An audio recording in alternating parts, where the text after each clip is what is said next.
अस्सलाम वालेकुम। Code studio के नए एपिसोड के साथ मैं हूं आपका मेज़बान आशिर तनवीर।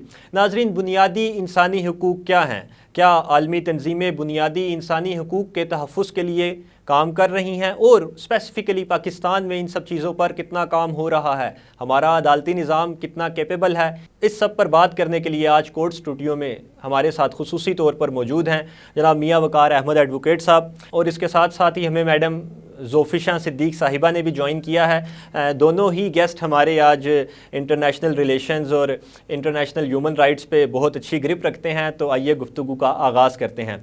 मियाँ वक़ार साहब, सबसे पहले आप बताइएगा कि आलमी जो बुनियादी हकूक़ हैं इंसानी, उनको आप पाकिस्तान में किस हद तक देखते हैं सेगमेंटाइज़ हुआ हुआ? बिस्मिल्लाहिर्रहमानिर्रहीम। Thank you very much Aashir for having me here.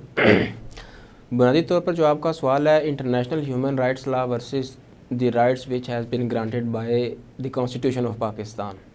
तो इंटरनेशनल लॉ में अगर आप देखते हैं, ह्यूमन राइट्स के पर्सपेक्टिव में आप देखते हैं, तो बिल ऑफ राइट्स हम एक आम जेनेरिक टर्म यूज़ करते हैं जिसके अंदर यूनाइटेड नेशंस की वो कन्वेंशंस हैं जो बुनियादी इंसानी हकूक़ के ऊपर बात करते हैं। मिसाल के तौर पर ICCPR, ICCSR, CRC, SIDA, human rights के ऊपर। अब इंटरनेशनल लॉ पाकिस्तान के कॉन्टेक्स्ट के अंदर डायरेक्टली इन्फोर्सेबल नहीं है। ठीक है। आल्दो के कन्वेंशन को या इंटरनेशनल ट्रीटी को पाकिस्तान ने साइन और रेटिफाई किया हुआ होगा, लेकिन जब तक थ्रू एक्ट ऑफ पार्लियामेंट वो लॉ डोमेस्टिक लॉ के अंदर इनकॉर्पोरेट नहीं होंगे तो वो डायरेक्टली इन्फोर्सेबल नहीं होते। इसके कंट्रास्ट में हम देखते हैं कि जो हमारे जो फंडामेंटल राइट्स हैं, जो हैं कि ह्यूमन राइट्स हैं, UDHR के आलमोस्ट तमाम के तमाम राइट्स हमारे जो हैं वो आइन के अंदर मौजूद हैं, आर्टिकल 8 से 28 के दरमियान।